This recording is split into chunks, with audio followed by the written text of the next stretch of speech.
Hello students, welcome back.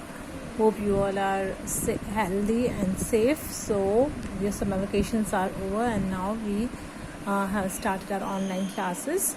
So in geography, our next lesson that we are going to start is rotation and revolution. I have sent you an introductory video related to this chapter so that this concept will be easier for you to understand. So when you talk about rotation and revolution from the very childhood and from the very beginning, you must have studied about the movement of the earth. That earth performs two types of movement.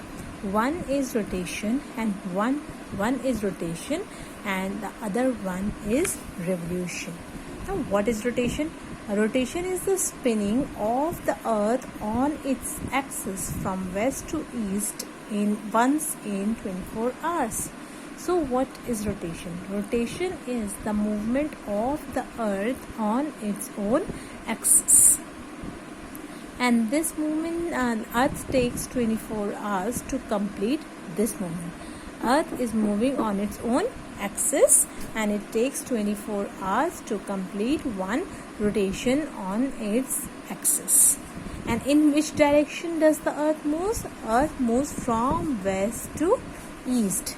Okay, from west towards east. That's how the earth moves. So this is called rotation. So rotation means the movement of the earth on its own axis. And revolution is what? Revolution is the movement of the earth around the sun. So this shows revolution. Okay, revolution is the movement of the earth around the sun in its fixed orbit. Okay, all the planets have their own orbit, and the orbit is the path in which all the planets moves. So this is called revolution. So here you can see the revolution. The earth is moving around the sun in an elliptical or in oval orbit or oval path. Okay, and it takes how much time? It takes one complete year to complete one revolution around the sun.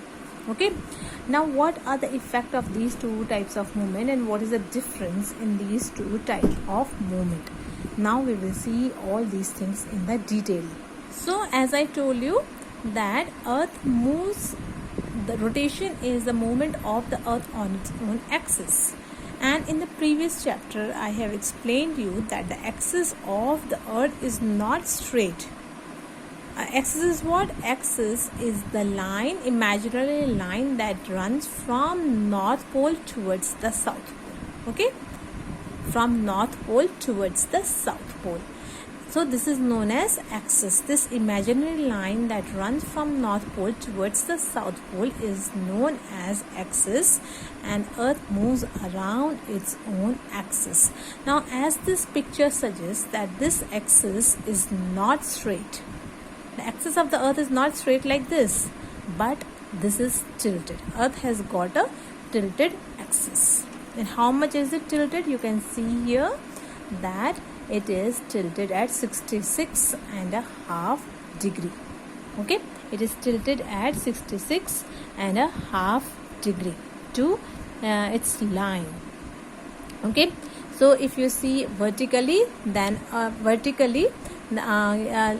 is tilted 23.5 degree, and according to, you can say, axis, like you can say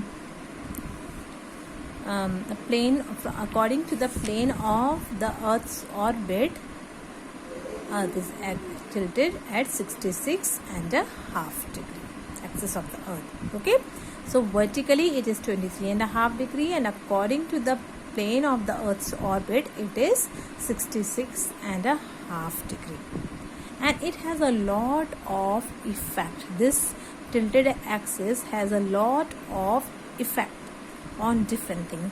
First of all, as I told you, I'll tell you about the direction.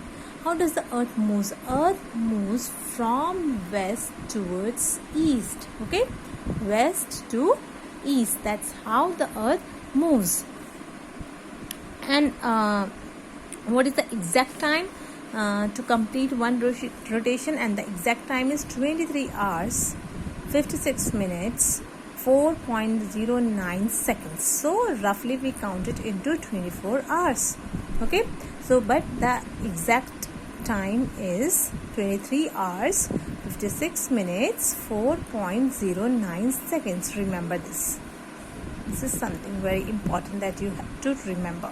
But roughly we call it 24 hours. Next point that we have to discuss is the inclination of axis. Inclination means, as I told you, that the Earth's axis is inclined. It is tilted. It's not straight. Okay. So when we draw a line from North Pole towards the South Pole of the Earth, then this line or this axis is tilted. It is inclined. And how much it is inclined? It is inclined at 66.5 degree from its orbit and 23.5 degree from laying it vertically. And when we talk about the speed of the Earth, at what speed does the Earth rotates? The Earth's speed is around, at the equator it is 1670 kilometers, 1670 kilometer, 1670 kilometer. That is what you can say per hour, speed of the Earth at equator. And as you know that the circumference of the Earth is 40,070 kilometer. So this much distance is covered by the Earth in 24 hours. And at what speed? 1670 kilometer per hour. But this speed you can say decreases as we move towards the pole. The speed is highest at the equator. That's why there is the bulge here. So here the speed is 1670 kilometer per hour. But as we move towards the pole, there is a slight reduction or decrease in the speed of the movement or the rotation of the Earth. Okay, highest at the pole, the speed is highest at the equator and least at the pole. Now, what are the effects of the rotation of the Earth? The one effect, as you all know, is the occurrence of day and night. Day and night are caused, as you know, just because of the rotation of the Earth. And this is something very simple, as you must have been studying from the very beginning, that the part of the sun, half part of the Earth is always in front of the sun, and half part of the Earth is always at behind. So the part which is in front of the sun gets day, and the part that is behind gets night.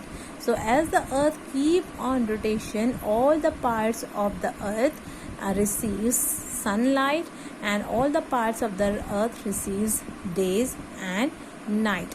But this amount keeps on decreasing. The amount of the solar radiation or the sunlight that the Earth gets, it decreases towards the poles. It is maximum at the equator and decreases towards the pole, just because the axis of the Earth is inclined. Okay, it's not like this, it's inclined. That's why some parts get more sunlight and some parts get less sunlight. And just because of this only, there is a difference in the you can say duration of day and night. In some part of the Earth, day is, you can say, longer, and in some part of the Earth, days are shorter. This is just because of this inclination of the Earth. So that's what the first effect is, the occurrence of the day and night. Second is the sunrise and sunset. As I told you, that Earth moves from west towards the east. From west towards the east. That's why this is you can say this is because just because of this we see the sunrise and the sunset. So that the part which is coming from darkness towards the light, or from night to the day, or from darkness towards the light, that light has sunrise. And the part that goes from light towards the darkness, that gets sunset. Okay, so this is sunrise is the rising of the sun, sunset is the setting of the sun. It's not that sun is actually, as you all know, sun is not actually rising or setting. It's just because of the rotation that we feel that sun is rising. So the part of the earth that is in front of the sun, but it is moving away from the sun, so it will be getting night gradually, and that part will experience sunset. And the part of the you can see that part that is behind, but it is coming from towards the sun due to rotation, it will experience sunrise, and hence it will have day. So this is another effect of the rotation of the earth. Now after this, like all other points we will discuss in our next video. If you still have any confusion, you can ask me. Till then, goodbye.